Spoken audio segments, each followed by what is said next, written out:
Muy buenas tardes.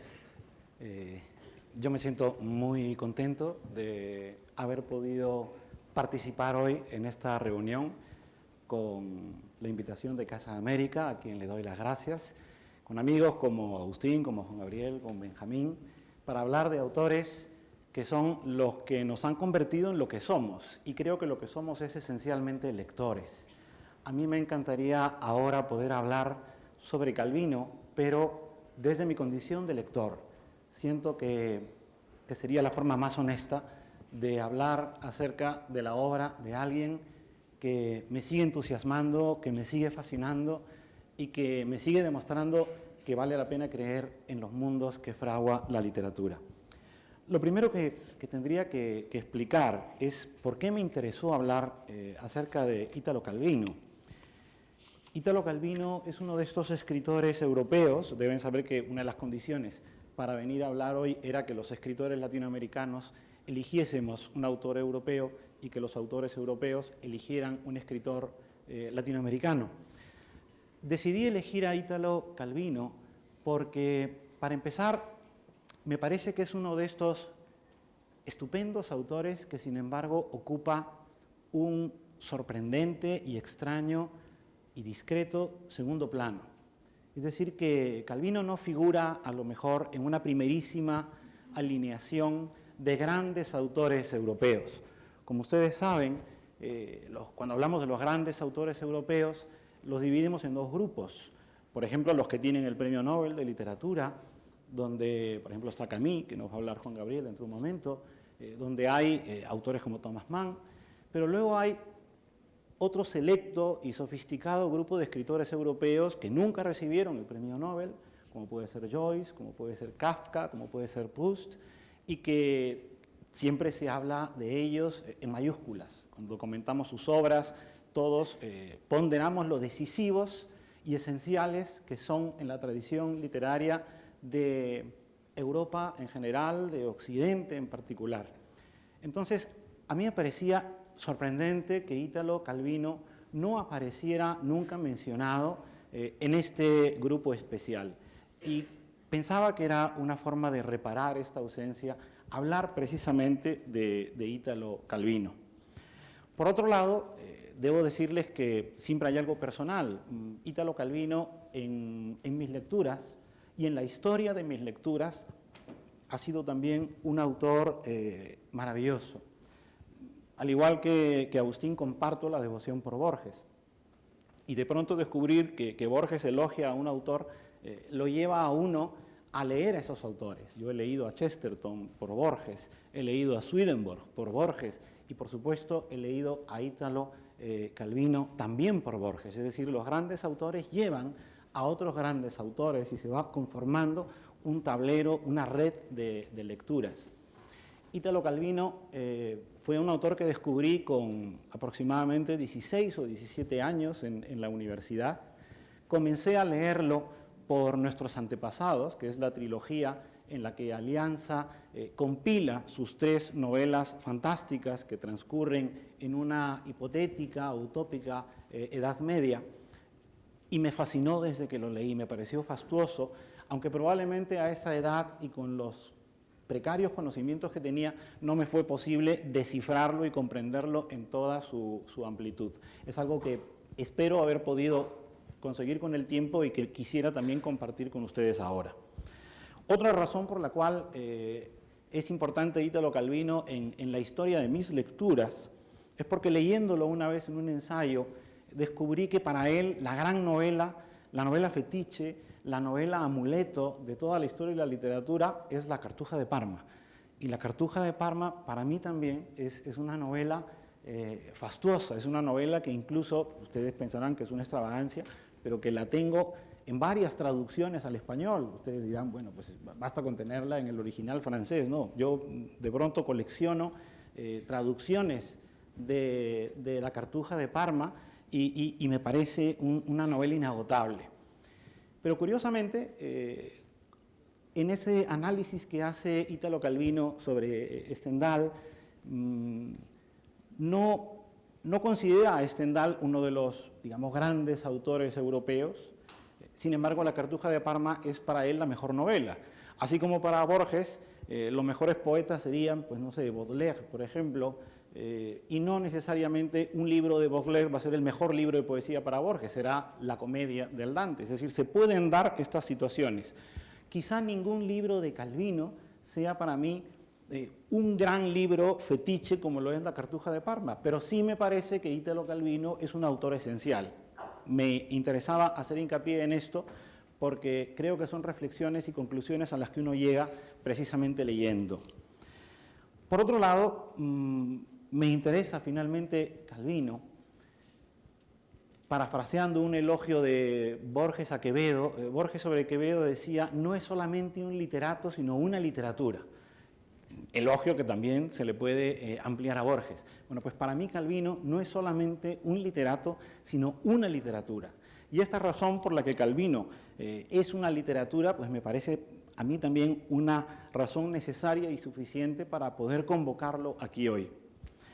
Otra podría ser su evolución, su singular evolución literaria que parte de algo que nos es muy común a los latinoamericanos, parte de la literatura comprometida. Los primeros años de Italo Calvino fueron años en los cuales él creía en el compromiso social, él pensaba que la literatura debía estar al servicio de una causa política, se le adscribe al neorrealismo italiano, casi toda la primera parte de sus obras es una obra militante, y en un momento determinado, hacia el comienzo de los años 50, él llega a la conclusión de que esa militancia lo había llevado a un vacío que lo había condenado a no disfrutar de la literatura, y se dedica a buscar lo que él llamaba un estilo que pudiera de alguna manera acrisolar lo que él llamaba una mirada sobre el mundo y una explicación del mundo al mismo tiempo. Como no se sentía capaz de encontrar en la literatura un ejemplo de alguien que pudiera representar todo eso y que lo hubiera conseguido, invoca la figura de Picasso. Italo Calvino llega a afirmar que Picasso es uno de esos grandes creadores que a través de la historia ha ido recorriendo todos los ismos del arte contemporáneo, siempre explicando el mundo y nunca dejando de dejar una impronta personal. Y para Calvino ese es el modelo a seguir en la literatura, lo que hizo Picasso en las artes plásticas. Ya aquí, para empezar, hay una conexión que me interesa. Un escritor que no solamente está pensando todo el tiempo en literatura, sino que es capaz de ver en otras expresiones artísticas una poética válida para él, cosa que, por supuesto, hoy casi todos los creadores contemporáneos hacen. Entonces, Calvino va evolucionando de esta literatura comprometida hacia una literatura donde lo que de pronto va a aparecer en un primer plano es la literatura fantástica.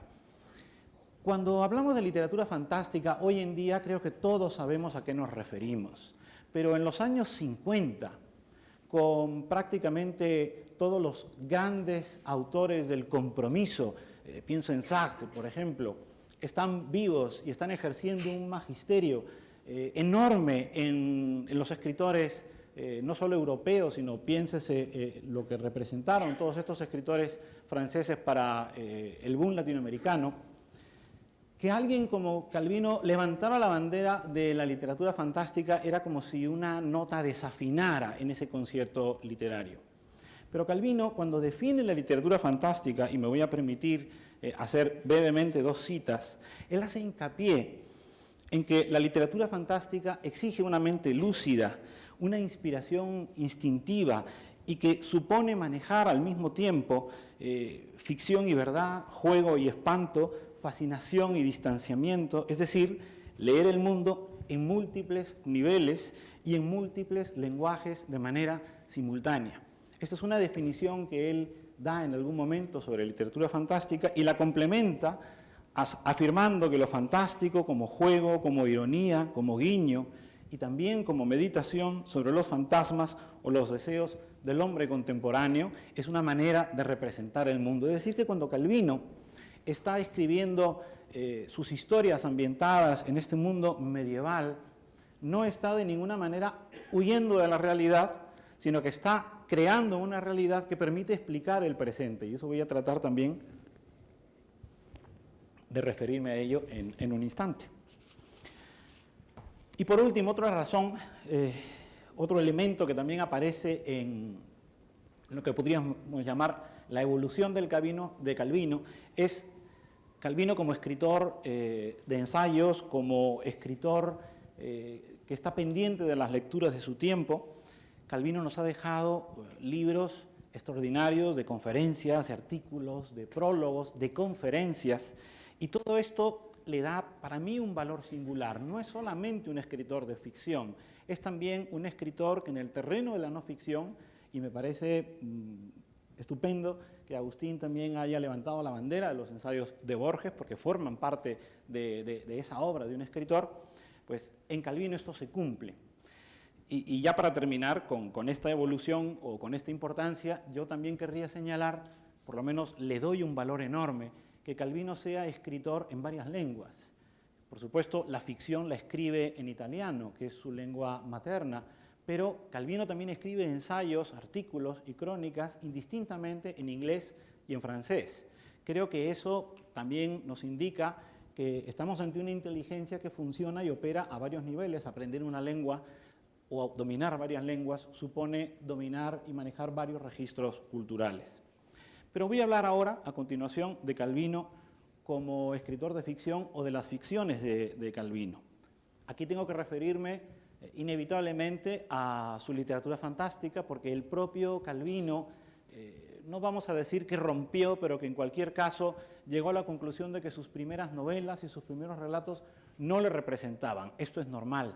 Hay muchos autores, Borges, por ejemplo, sin ir muy lejos, con Inquisiciones y con El tamaño de mi esperanza, pues también creía que no eran los libros que mejor expresaban lo que era su obra. Pues Calvino también manifiesta en muchas ocasiones una predilección singular por estas obras en clave fantástica. ¿Cuáles son? Me referí en primer lugar a esta trilogía, Nuestros antepasados, pero que en realidad está compuesta por 3 novelas que se publicaron a lo largo del tiempo en diferentes momentos. La primera es El Vizconde de Mediado, de 1952. Esta es una novela que ustedes recordarán, trata de un caballero al cual en una guerra han partido por la mitad. Es decir, alguien con una espada, con un instrumento cortante, le da un tajo y lo divide en 2. Y cada una de esas mitades tiene una vida autónoma y al mismo tiempo se complementa con su otra mitad, de la cual ha quedado separado. Bueno, esto tiene una, digamos, explicación en el presente. Y es que, por una parte, Calvino pensaba que las grandes cosmovisiones científicas, ideológicas, políticas del siglo XX concebían al hombre también de mediado, es decir, lo consideraban como reducido. Es el caso, pues, en el psicoanálisis, que se habla del hombre reprimido, o en el caso, por ejemplo, del marxismo, del hombre reaccionario. Entonces, son individuos que no están completos y que, sin embargo, existen. Entonces, Calvino quería imaginar cómo sería la vida de un hombre separado en esas 2 mitades. Yo me pongo a pensar a veces en lo que es la situación española. Todos recordamos el verso de Machado, de las 2 Españas, que le va a helar el corazón a la otra parte. Pues imaginemos una de estas personas partida por la mitad, con esa división, pero a nivel de un individuo. Eso es lo que hace Italo Calvino con El Vizconde de Mediado. Y voy a apurarme porque veo que el tiempo apremia. El varón rampante, que es este personaje que se sube a los árboles y decide nunca más bajar. No sé si estoy interpretándolo bien, me quedan 5 minutos, ¿no? Pues nada. Y el caballero inexistente, que es una armadura vacía, ¿no? A eso tenemos que agregar Las Cosmicómicas, que es un libro de 1965, protagonizado por un personaje que se llama QFWFQ, que podría ser un mensaje de SMS o un código de Iberia. Y este personaje, pues, vive sucesivas aventuras en el pasado. Luego están Las Ciudades Invisibles, que es una recreación del viaje de Marco Polo, y El Castillo de los Destinos Cruzados. Un rasgo importante aquí para mí es cómo en Calvino conviven sin conflicto el realismo mágico y la literatura fantástica, cosa que a los latinoamericanos nos divide y produce conflictos encarnizados. En cambio, no tiene ningún problema Calvino, quizá porque elige el mundo medieval para recrear una serie de situaciones que podrían, por una parte, recordarnos la literatura fantástica de Borges y Cortázar o el realismo mágico de Alejo Carpentier y García Márquez. Calvino como escritor de ensayos. A mí me gustaría, por lo menos, porque el tiempo avanza, un libro citar, que sería Bajo el sol jaguar. Yo estoy aquí, además, arriesgándome a definirlo como ensayos cuando la editorial lo presenta como cuentos. Pero creo que son relatos ensayados o ensayos cuentados, como quieran ustedes, donde hace una serie de reflexiones sobre los sentidos. Y aquí, concretamente, hay uno sobre México, que es el que le da título al libro, donde, para explicar el porqué de la antropofagia, hace una disquisición culinaria, ahora que está de moda esto de la gastronomía, etcétera, pues son los picantes para disimular el sabor de la carne humana.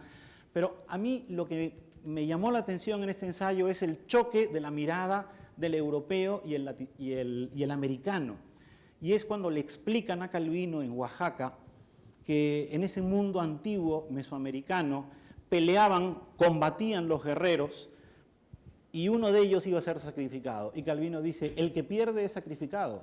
Y le responde a la otra persona, no, el que gana es sacrificado, porque es un honor ser sacrificado al Dios. Es decir, un europeo, un italiano que viene de esta cultura de los circos romanos, lo natural es que piense que el que triunfa es el que vive, pero le responden desde esta cultura pues distinta, que es la cultura que había en Oaxaca, que no, que el que triunfa es el que está encantado de ser sacrificado. Calvino como lector, que me parece importante destacar su condición de lector, así como hay una crítica de la razón pura, pues podría haber una crítica de la pasión pura. Calvino no reflexiona, no escribe sobre otros escritores como filólogo, lo hace como lector y nos anega de su entusiasmo, nos abruma con la felicidad que le produce leer a los autores que le gustan. Hay una serie de libros, ¿Por qué leer a los clásicos?, Punto y aparte, o la primera parte de Colección y Arena. Avanzo hacia otro punto que me interesa. Calvino dirigiéndose a un lector futuro. La idea del lector futuro no es de Calvino, es de Cernuda. Cernuda siempre dice que todo poeta escribe para un lector futuro. A ese lector futuro Calvino le dedica un libro que es fastuoso, 6 propuestas para el próximo milenio, donde se quedaron inconclusas algunas de estas conferencias, estaban originalmente pensadas para ser leídas en la Universidad de Harvard, y habla de la levedad, habla de la rapidez, habla de la exactitud, de la visibilidad y de la multiplicidad, que serían elementos de una poética del futuro que, por ejemplo, yo las encuentro, y creo que esto podría servir a la hora del coloquio, en todo lo que escribe Agustín, el grupo Nosilla, en el experimentalismo de los últimos años en la narrativa. La mezcla de géneros, la búsqueda de otros soportes, yo creo que todo esto Calvino ya lo está mencionando en este libro, que además es un libro anterior ya no a Internet, es anterior al fax. Ustedes recordarán, como yo, los que tenemos más edad, o sea, yo cuando se inventa el fax pensé, pues después de esto no puede haber nada más, ¿no? Entonces, se inventa el fax, no sé si en el 88 o en el 89, y yo creía que eso era pues lo último, ¿no? Pues no, después vinieron otras cosas y las que faltan. Pero Calvino muere en el 85, Calvino no pudo ver nada de eso. Y por lo tanto me parece más clarividente, me parece más brillante y me parece más lúcido que Calvino en estas conferencias que escribió aproximadamente en septiembre de 1984 haya podido avisorar este mundo en el que hoy estamos asistiendo, que se están fraguando nuevas formas de escritura. Quiero terminar con algo que considero imprescindible y creo que dispongo hasta de 3 minutos según me han explicado. Y ya con esto acabo, perdonen la carrera que he pegado en los últimos instantes. Quiero hacer unas relaciones entre Calvino y América Latina que me parecen imprescindibles estando aquí en Casa de América y desde mi condición misma de lector latinoamericano de Calvino. Todos sabemos que Calvino en realidad nace en Cuba, pero bueno, esto es una cosa que le pasa a cualquiera, ¿no? Yo vivo en Perú, tengo un apellido japonés, en fin, estoy en Sevilla, o sea que yo mismo soy un malentendido entre el Atlas y el registro civil. También sabemos que Calvino admiraba a Borges y que Calvino admiraba al uruguayo Felisberto Hernández, lo cual es todo un lujo que Calvino haya hablado de Felisberto. Felisberto, que es un autor del que incluso ahora casi nadie habla, pues ya Calvino lo cita en muchas de sus conferencias y ensayos. Pero hay tres elementos que yo quiero convocar aquí y con esto termino. En primer lugar, esto no tengo cómo demostrarlo. En la literatura ocurren cosas que a veces no se pueden demostrar, pero que sería hermoso que hubieran sido así. Cuando visité la tumba de Edgar Allan Poe en el cementerio de Westminster, en Baltimore, vi que al lado de la tumba de Edgar Allan Poe estaba el mausoleo de los Watson y que unos metros más hacia atrás estaban las tres tumbas de la familia Holmes. Arthur Conan Doyle era un gran lector de Edgar Allan Poe y a los 19 años se enroló en la tripulación de un ballenero solo con la finalidad de visitar la tumba de Edgar Allan Poe, de su gran escritor en Baltimore. Probablemente Conan Doyle también vio la tumba de los Watson y la tumba de los Holmes. El resto es elemental, ¿no? Entonces, no tengo cómo demostrar que ha sido así, pero sería hermoso que hubiera sido de esta manera. Pues de la misma forma, en El desafío del laberinto, en su libro Punto y Aparte, cuando Calvino reflexiona sobre la tradición y la vanguardia, ¿cómo define la vanguardia? Calvino dice que la vanguardia es una mezcla de realismo y visceralidad. Y resulta que en Los detectives salvajes, esta poeta Cesárea Tinajero pues tiene un grupo que son los real visceralistas. No tengo cómo demostrar que Roberto leyó este mismo ensayo y que le gustó la combinación de que los vanguardistas siempre son realistas y viscerales, pero sería maravilloso que hubiera sido así. De lo segundo, ya tengo alguna intuición, y es que hay un relato en las Cosmicómicas, un relato ensayo de Calvino que se titula Los dinosaurios, donde la historia consiste en que hay un dinosaurio que ha sobrevivido, hay un dinosaurio que ha llegado, pues como en la última Ice Age, pues a la parte de los mamíferos, y que sin embargo está traumado el dinosaurio porque nadie lo reconoce. Ninguno de los nuevos animales, que en el relato se llaman los nuevos, se da cuenta que ese es un dinosaurio. Y están todo el día hablando mal de los dinosaurios y el otro pues se siente preocupado porque él es un dinosaurio y además forma parte de la nueva tribu de los nuevos. Es decir, que el dinosaurio seguía estando allí.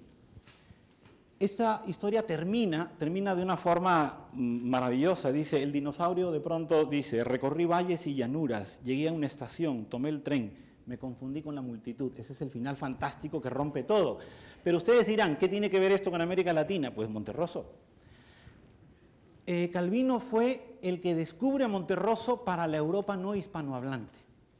Calvino llegó a escribir en un ensayo, ¿por qué me empeño en escribir textos breves si ya existe el dinosaurio de Monterroso? Calvino, en sus 6 propuestas para el nuevo milenio, propone a Monterroso como un ejemplo de concisión, de exactitud.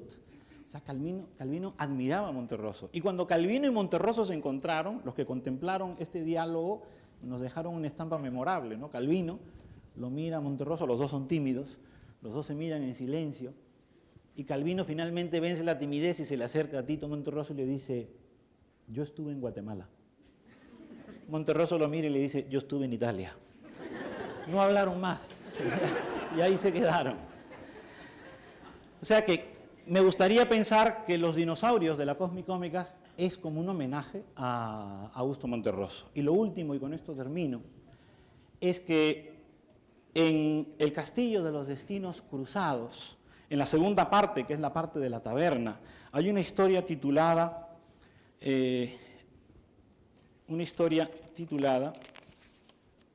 Historia del bosque vengador.